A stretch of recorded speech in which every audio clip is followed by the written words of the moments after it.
49 секундта нокаутқа жіберетін актер, киноға түсетін боец және контент жасау білетін контент-мейкер, әрі жақында гүл кәсібінің иесі. Оның барлығы бір ғана адам жайлы айтылған. Үш кеменің басын ұстап, суға кетпеудің жолын дәріптеп жүрген Еркебұлан Тоқтар. Сол жігіт жайлы. Еркебұлан Тоқтар деген кім дегенге жауап бермей ақ та қояйын. Боец, актер, блогер, медиафайтер. Қазіргі таңдағы ең ақваты ұшып тұрған жандардың бірі. Енді не үшін бұл ютубта мен оны талқылаймын. Конечно же, ақват бар жерде рекламаларда соның айналасында жүреді. Ақват бар жерде, трафик бар жерде, ақша да жүреді. Қазір 21 ғасырдың мұнайы, ол контент. Ал егерде ақватын көп болса, трафик көп болса, ақша да сол жерде. Ал енді Еркебұлан Тоқтардың контент позициясын және мен тараптан ұсынысымды айтатын боламын. Еркебұлан Тоқтардың контент стратегиясы. Оның контент стратегиясы бір ғана слойдан емес, аж 3 слойдан тұрады. Енді қараңыздар. Бұл біріншіден Еркебұлан Тоқтар ол актер. Оның ішінде эмоция бере алатын, харизманы көрсете алатын қабілет бар. Өзінің төбелестерінде де, өзінің сөйлейтін моменттерінде әдемі сөйлеп, провокациясын қойып, ақваттарды көп жинайтын сөздерді мен дайындап барам деген өзінің сөзінен алынған бөлік бар. Кино арқылы өзінің әртүрлі личностьтарын көрсете алады және ол тек қана клетканың ішінде жүгіріп жүрген качок сияқты емес, әртүрлі эмоцияларды ойнап, сезіп, айтып бере алатын адам ретінде көрсете алады. Бұл актерлық шеберлігі төбелесіне қандай пайдасын тигізуде. Өзінің аузынан шыққан сөз әрбір бойға дейінгі, бойдан кейінгі сөздерін дайындап барады. Кейде профессионалды кәсіпқой боксшылар, төбелесшілердің өзі ондай сөздерді айтуға бейімсіз. Олар эмоция бере алмайды. Ал актерлық шеберлігі провокация болса, провокацияны, уверенность керек болса, уверенность қойып тастайтын сөздерді ішінен шығара алады. Екінші контенттегі слой ол боец. Күшті көрсетеді, оған уважениен береді. Сен 49 секундта адамды нокаутқа жіберіп тұрсың. Ол ешқандай постанова емес және ол реальность. Ол аудиторияның довериясы. Ол аудиторияның қошеметі. Өйткені ол жай ғана блогер емес, жай ғана актер емес, ол спортсмен. Спортсмендер елдің мәртебесін көтеретін адамдардың бір бөлігі. Яғни елдің де махаббаты дәл осы Еркебұлан Тоқтарға бағытталады.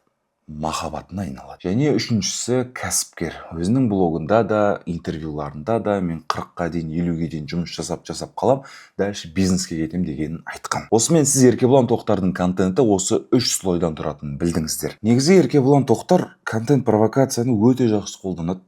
Өткенде көрдіңіздер, цветочный магазиннің рекламасы.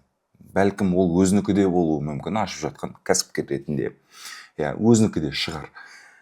Короче, қайтеді. Ботамияның туған күні болып жатыр. Кіреді, барлығы смокингпен жүр қонақтар, а ол келеді да. Соңына қарай спортивкамен келіп, бетіне сүйіп, қақтап, гүлін беріп кетеді. Интрижка кетті. Эдиттер шықты, нарезкалар ұшты. Халық ей деп отыр. Репосттар кетті. Поделицалар басылды. Ертесіне 1-2 күннен кейін тағы да бірнеше видеолар шықты. Аэропорттан күтіп алды. Бір күшті жерде жүр, виллада түсіріп жатыр, профвидеомен деген сияқты. Просмотрлар не дейді? Просмотрлар 7 миллион, қанша мыңдаған комментарий дейді. Фотолар не дейді? Фотолар пошумим дейді. Фанаткалар оған пока что үйленбей тұр, жүре тұр пока, жүрегімізді жарасын десе, хейтерлер бұл маркетинг деді. Үшінші нейтралкалар просто жүр ары бері. Бұл контент провокациядан не түсінуге болады? Еркебұлан гений маркетолог. Коллаптың көкесін жасай алатын контент креатор ретінде де тануға болады. Контент креатор Еркебұлан Тоқтар алды да цветочный магазинге 7 миллион трафикті алып келе салды. Мен қызық болып тұр енді, Алматыда екен, Сахра деген цветочный магазин екен, просто барып көріп ішіндегі адамдардың трафиктерін зерттегім келеді. Егер де цветочный магазиндеріңізге реклама керек болса, Еркебұланға хабарласыңдар. Бұны біз провокационный маркетинг деп атаймыз.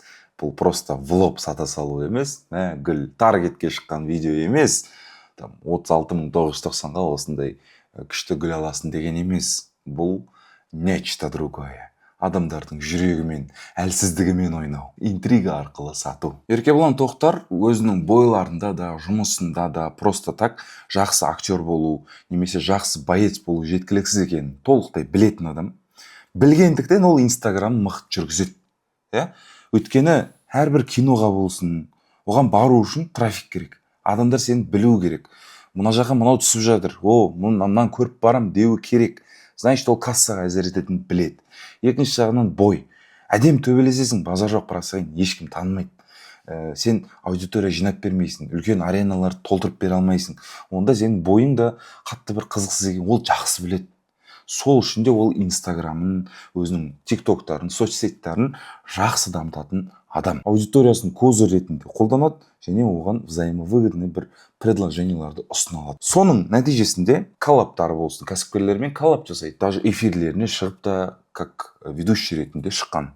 Және де үлкен банктармен де серіктестігі бар, және де бір БАДы компаниясымен де бір серіктестігі бар.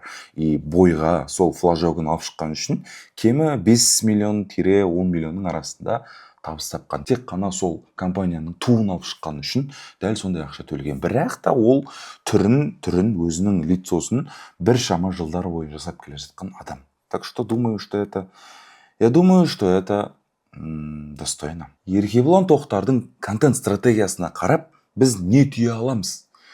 Яғни, біз жан-жақты болу екенін түйеміз. Ол қалай? Тек қана контентте бір ғана бағытынды көрсете бер. Отырып алып экспертный роликтарыңды ғана пилить ете беру, это не работает деген бір түйінді аламыз. Яғни что? Ол жақта и многослойность. Сен семьяңды қоссаң болады, жұмысыңды, хоббиіңді, өзіңнің бір қандай спортпен айналысатыныңды барлығын контентте разносторонний етіп, бірақ та түбінде су жететіліп бір жерге келетіндей стратегия жасап қоюға болады. Яғни сен инфопродукт сатсаң да, услуга сатсаң да, оның барлық смыслдарын семьяны көрсетіп те, мен өзімнің жұмысым арқылы семьяма уақыт бөле алатындай деңгейдемін деген сияқты адамдар сұрайды, қандай жұмыс? Я тоже хочу быть таким. Мен мынандай жұмыс жасаймын. Ол менің базовый потребностьтарымды жапты және семьяммен де осылай уақыт өткіземін деген сияқты бір моральға алып келе аласың дегендей ғой бұл жерде. Бірінші сабағымыз осы түйетін. Провокацияны ақылмен қолдану. Бостан босқа провокация жасап, кринж ұстап, контентін басқа біреуге көрсете алмайтын деңгейде түсіре берудің қажеті жоқ. Яғни, олдың провокациясының артында цветочный магазин, оның провокациясының артында бір ауқымды бой деген сияқты. Сіздің провокацияңыздың артында бір белгілі, көзге көрінетін, ауызбен айтылатын бір сондай бір дейтіндей бір мәселе тұру керек. Просто так анаған бүйттің, мынаған үйттің, өсектің айналасында болып кететін провокация болса, ол кринж, достар. Сол үшін де провокацияны ақылмен қолданайық. Аудитория ол сенің активің. Қазіргі акционерлер болсын, трейдерлер болсын мені құптайтын шығар. Аудитория ол қазіргі актив. Қазір мысалы 100 мың оқырманды жинап фанат дайындадың, ол саған жарты жылдан кейін 1 миллион болып ақшалай, 2 миллион болып даже бір ұсыныс ретінде де и ақшалай ретінде де түседі. Оны қазір ешкім ойғойш демейтін де шығар. Көбіңіздің көзіңіз жеткен де шығар, достар. Енді Еркебұлан Тоқтар бұл жерде айтпайды, мені бойға алыңыздар деп арттарынан жүгірмейді. Өзінің активі бар, 1,600,000 оқырманы бар, ол оның активі және басқа промоушндар оны алғысы келеді. Яғни жасаған аты ол үшін жұмыс жасайды. Еркебұлан деген аты өз ғана барып келеді, әркімнің есігінің алдына тақ-тақ Еркебұлан деп просто аты ғана жүреді. Промоушндар өздері шақырады бұны. Сол үшін де атыңа жұмыс істеу деген осылай жұмыс істейді. Сосын честность. Ол өзінің интервьюларында, подкасттарында ашық өзінің қандай қиындықтан өткенін айтады. Успех создавать етіп, мен бұрыннан күшті болам деген емес. Еркебұланды көбісі не үшін жақсы көреді? Оның интервьюларында, подкасттарында берген сұхбаттарында жатыр. Нөлден қалай көтерілгенін барынша ашып бере алды. Ол кезінде лудаман болғанын да жасырған жоқ. Ол кезінде ата-анасына көмек бере алмай үйінде жатырғанын да жасырған жоқ. Ол нөлден қалай көтерілгенін айтты, жастарға мотивация болды. Оның транслировать ететіні жұмыс істеңдер, пахат етіңдер, көмектесіңдер, деген посыл. Соны транслировать етеді және ол көбісіне ұнады.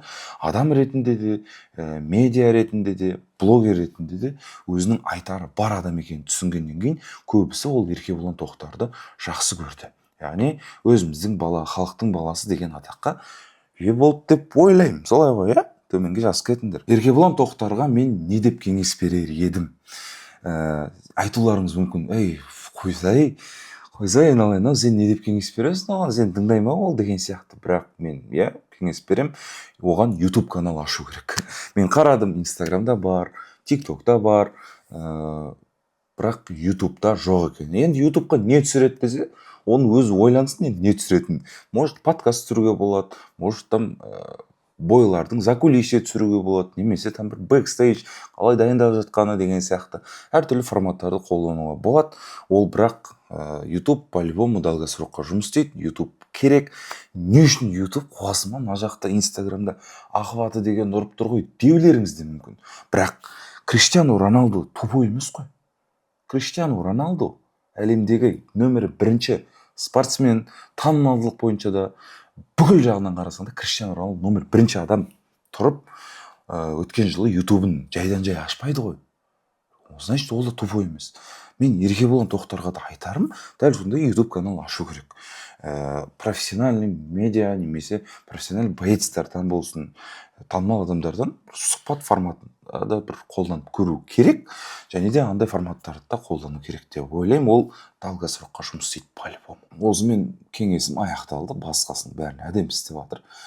Басқа ештеңе айтпаймын, красавчик. Егер видео ұнаса, комментарийға пікіріңізді жазыңыздар, каналға тіркеліңіздер. Егер де менімен жұмыс жасағыларыңыз келсе, төменде анкета бар, сол жаққа өзіңіздің данныйларыңызды қалдырсаңыздар болады. Ол жақта менің консультациямда, менің жеке наставничество немесе менің қызмет түрлерімді біле аласыздар. Осымен бітті. Сау саламатта кет бар, жолдарыңыз болсын.